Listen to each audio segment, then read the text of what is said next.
Hi, welcome to Learn Law for All podcast. Today we're here with Brian Chase. Hi, Brian. Hi, thanks for having me. Thanks for being here. So, Brian is going to talk about, preserving evidence and what did we name this one? Cell phone forensic. Oh, so it's cell phone forensics. He's going to get into also some touch on some other things too, which I thought was really fascinating. We just did a CLE on this.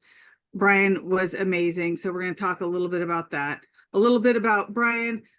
He has his undergraduate degree from MIS from U of A. He has his law degree from U of A. He's licensed to practice in Arizona and New York. And, one day we're going to have to talk about that. Like, what made you go to New York and get licensed there? Just I did? have family that's there. I Oh, just thought, okay. Did you why live there or not? did you just go do it? I just waved in by motion, so it Oh, was just some interesting. paperwork. Yep. Oh, awesome. Okay. So he's the managing director of digital forensics and e-discovery at Archer Hall. He's an adjunct professor at the of law at U of A. Numerous digital forensic certificates, testimony in state and federal courts, and misdemeanor and felony trials as an attorney. But now you no longer practice, right? You just Correct. Yeah, I just do forensic work now.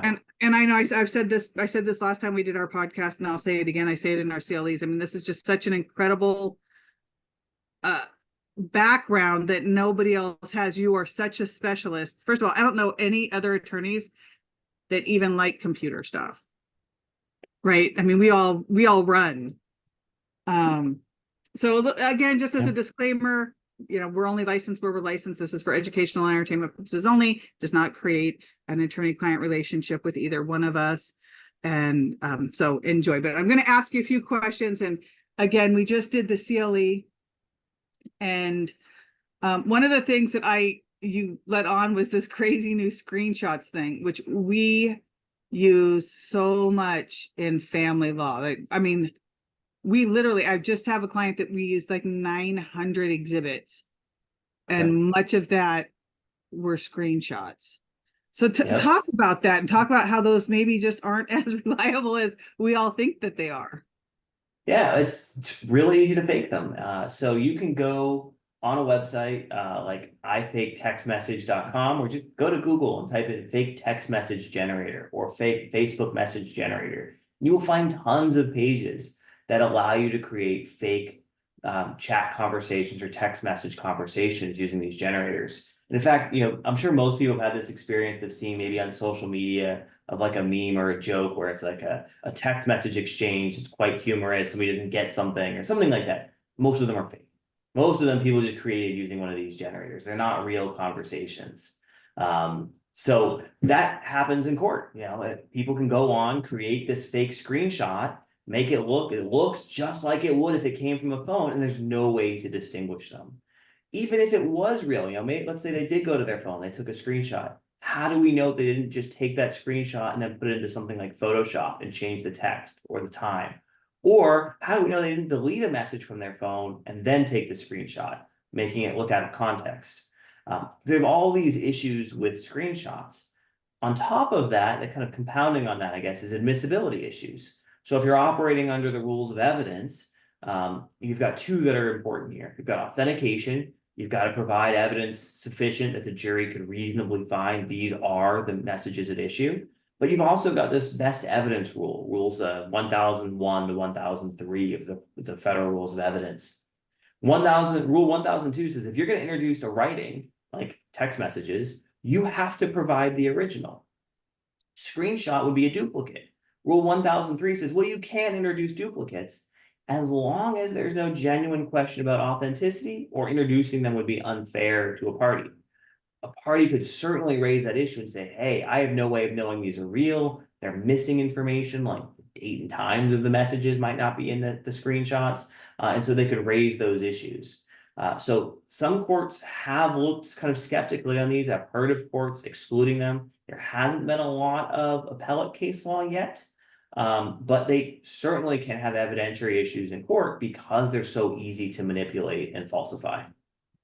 Yeah, so there's I mean, really there's no way for a judge to authenticate that, right? So I mean, it's either he's going to believe the person, especially in family law, right, where just everything often comes in.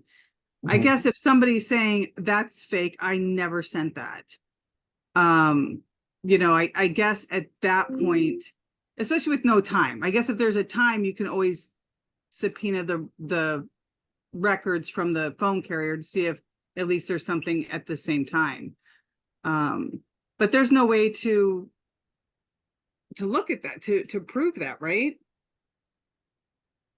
Right, yeah, I mean, a lot of the messages are not gonna have any records from the carrier. Only SMS, MMS are tracked by the carrier, so iMessage, Facebook Messenger, WhatsApp, all those kinds of things are not tracked. So what a judge has to do is then look at the testimony and determine the credibility of it. There are other things to look at though. So for example, there was a case where this informant was texting this guy and the police were watching the informant's cell phone. She was with the cop as she was doing it. And in the text messages, she tells the guy to meet up with her at this location.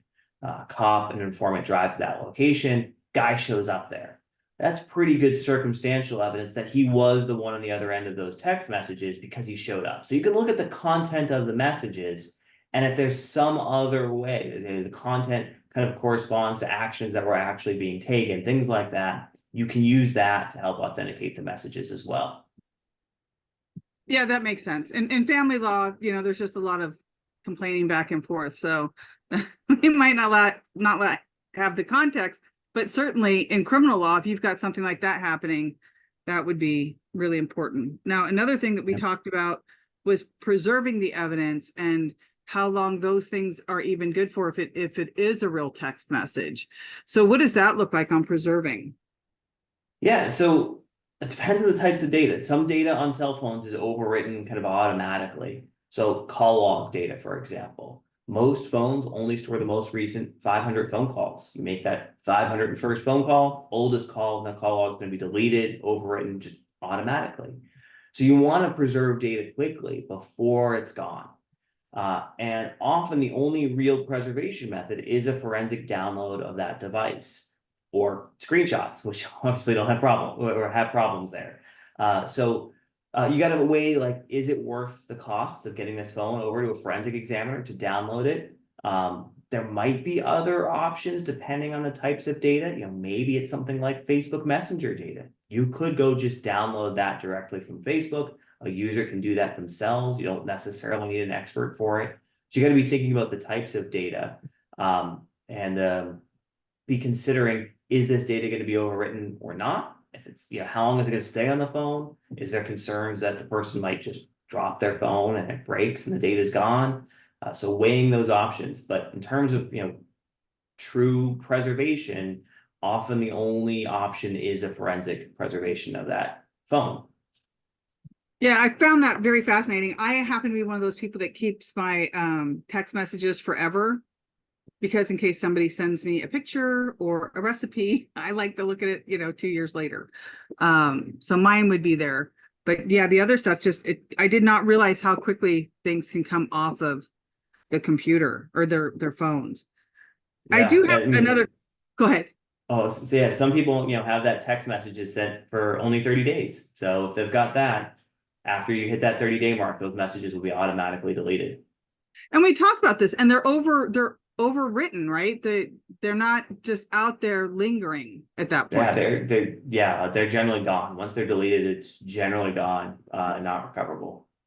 So really, if you're in a case and those are going to be important, I mean, you really need to get somebody involved pretty quickly and ask the court. I mean, I wouldn't, other than that one part, and I would probably still need help doing it just as a person or trying to help my client.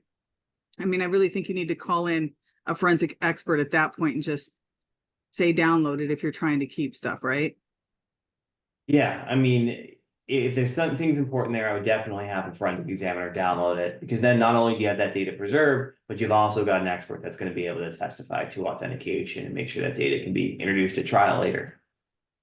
Okay, so I know that this is the cell phone forensics, but part of what you were talking about there was really super interesting to me. Part of what we talked about in that educational class was house electronics. And I'm jumping on this because I find it so fascinating. You talk about that real quick if you could on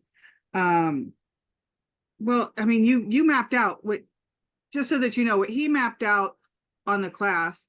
And the class is called Cell Phone Forensics, so you can find that on our website.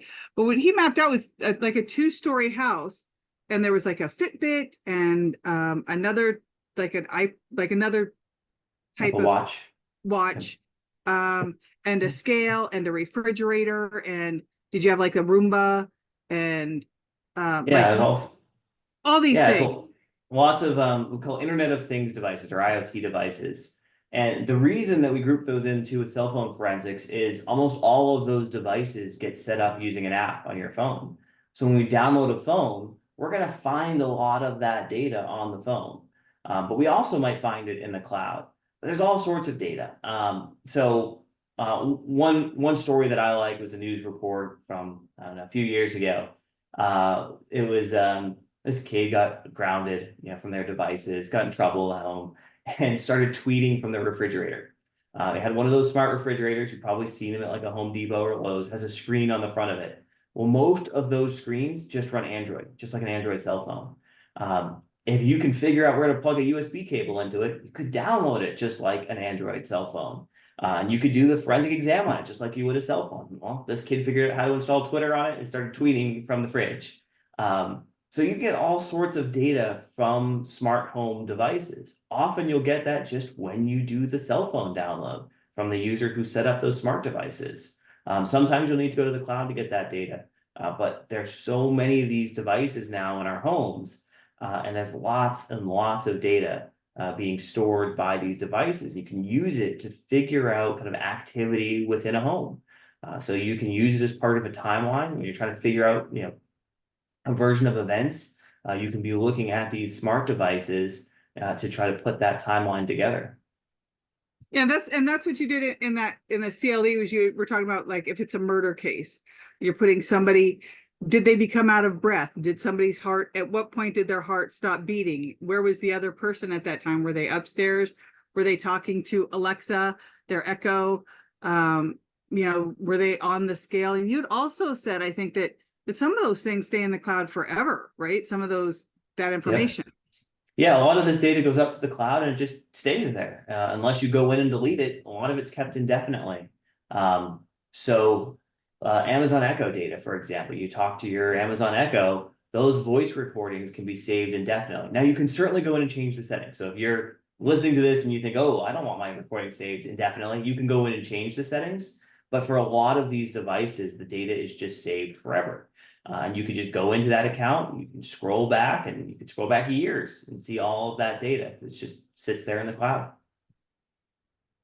Yeah, it's really incredible. So you're going to be doing another CLE tomorrow. We're going to actually be recording it, I think, right? And that's on the house that's spying on me, which will have some overlap here. But I find these so fascinating and really interesting in how detectives work, because you search these things for attorneys to prove or disprove guilt, right?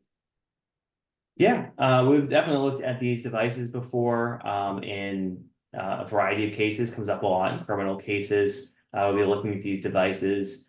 I had a murder case where we were trying to figure out time of death. And so we were looking at the victim's devices, we were looking at the defendant's devices, and trying to put together a timeline of when things occurred, where people were. So it certainly comes up in cases, and we're seeing it happen more and more. With more devices out there, there's more data out there, and there's more we can do with it. Yeah, it's very interesting. So, I mean, the whole concept of the IT forensics is so interesting to me, and so immensely useful in law, in all different areas: family law, criminal law, civil law. I mean, every area needs this information. Well, Yeah, thank you so much for being here. I appreciate it. As usual, you're just an amazing teacher. So I appreciate that. Thank you, Brian. thanks for having me.